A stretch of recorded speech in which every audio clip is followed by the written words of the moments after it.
बुलढाणा शहरातील कुठला अतिक्रमण काढण्यात आलं आणि कोणाच्या आदेशाने? ही इक्बाल चौकामधील जामा मस्जिदच्या समोरील ही जी नजुलची जागा आहे, इथे काही दिवसांपूर्वी एक ॲक्सिडेंट झाला होता. एका लहान मुलाची इथे डेथही झाली होती. तेव्हाच जिल्हाधिकारी महोदयांनी इथलं अतिक्रमण काढण्याचे आदेश नगरपालिकेला दिले होते. त्यावेळेस अतिक्रमण काढल्यानंतर परत 6 महिन्यांनी इथं अतिक्रमण पूर्ववत झालं.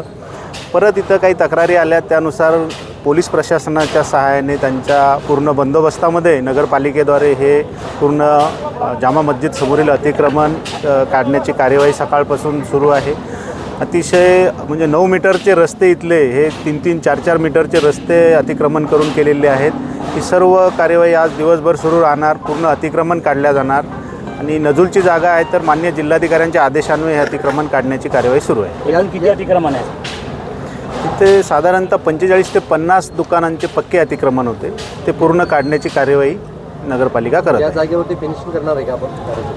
हो, इथं आता हे पुढील जसे आदेश येतील त्या पद्धतीने फेन्सिंग किंवा कंपाऊंड काय जे कार्यवाही ती केल्या जाईल. येस बुलढाणा शहरामधील कलेक्टर चौक असेल, जयस्तंभ असेल, संगम चौक या ठिकाणी काही तात्पुरत्या स्वरूपातले अतिक्रमण आहेत, ते पूर्ण अतिक्रमण नगरपालिका काढणार आहे.